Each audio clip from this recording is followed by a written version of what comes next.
أعوذ بالله من الشيطان الرجيم بسم الله الرحمن الرحيم واضرب لهم مثل الحياة الدنيا كماء إن أنزلناه من السماء فاختلط به نبات الأرض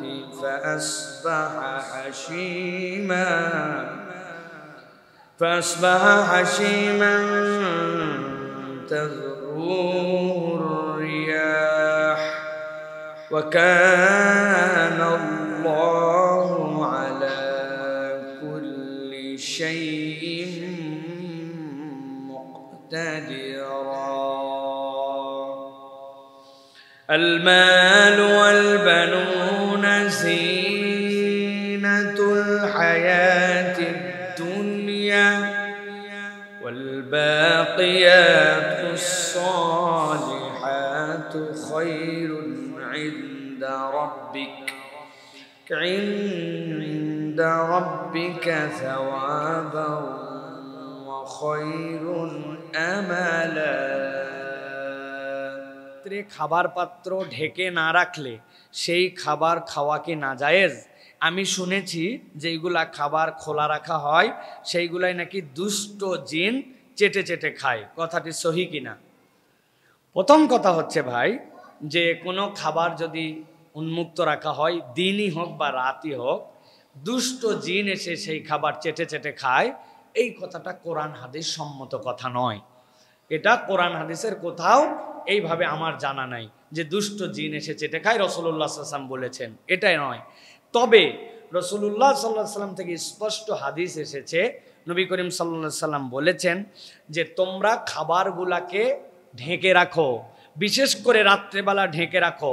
নবীজি বলছেন ফা ইন্না ফিস সানাতি লাইলা, নিশ্চয় বছরে এরকম কতকগুলা রাত আছে, ইউনাজ্জিলু ফিহা ওয়াবা, যে যার মধ্যে বালা মুসিবত অবতীর্ণ হয়, এবং ওই বালা মুসিবত যখন চড়ে বেড়ায়, ওই ভাইরাসগুলা যখন চড়ে বেড়ায়, নবীজি বলছেন যেইগুলা ঢাকা থাকে সেটাতে ঢোকে না, যেটা খোলা থাকে সেটাতে ঢুকে যায়।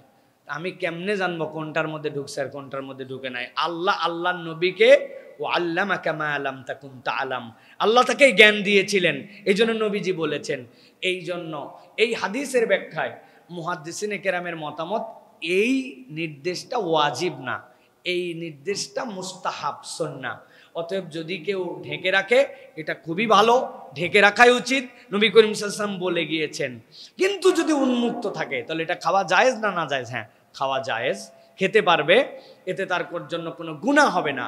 কিন্তু এর মধ্যে ক্ষতি আছে কি না আছে কে জানে। এই জন্য তারা বলছেন যদি এরকম উন্মুক্তও থাকে তাহলে ওটা যদি ফেলেও দিতে চায়, গার্বেজ না করে অন্য কোনো পশু পাখি প্রাণীর জন্য সেটা দিয়ে দিবে। তবে ঢেকে রাখা আমাদের জন্য উত্তম। আধুনিক বিজ্ঞান বলেন, যে বলেন, সকলেই এখন বলে এগুলাকে ঢাকায় রাখতে হবে, এইগুলাকে সুন্দর করে রাখতে হবে। এটাই হচ্ছে বিউটি অফ ইসলাম, যে ইসলাম আপনাকে এই সৌন্দর্য শিখিয়েছে। অতএব খাবার ঢাকায় রাখা, খাবারকে নিরাপদ রাখা, খাবার উন্মুক্ত রাখা, খাবারকে বিপদে ফেলা, এটা রাসূলুল্লাহ সাল্লাল্লাহু আলাইহি ওয়াসাল্লাম কর্তৃক নির্দেশিত আপনার আমার জন্য দায়িত্ব। অতএব আমাদের মা বোন সহ সকলের দায়িত্ব যেই জিনিসগুলা, অথবা গ্লাসের মধ্যে অনেক সময় অল্প একটু পানি আমরা রেখে দেই, আবার ওর মধ্যেই পানি মিশাই খেয়ে ফেলি। আলগা থাকলে ওভারনাইট, পুরা রাত যদি পার হয়, দিনে না, পুরা রাত যদি পার হয়, এটার খাওয়া উত্তম হবে না, এটা ফেলে দেওয়া আমাদের জন্য উত্তম। আল্লাহ আমাদেরকে সুন্নাতের উপর আমল করার তৌফিক দান করেন।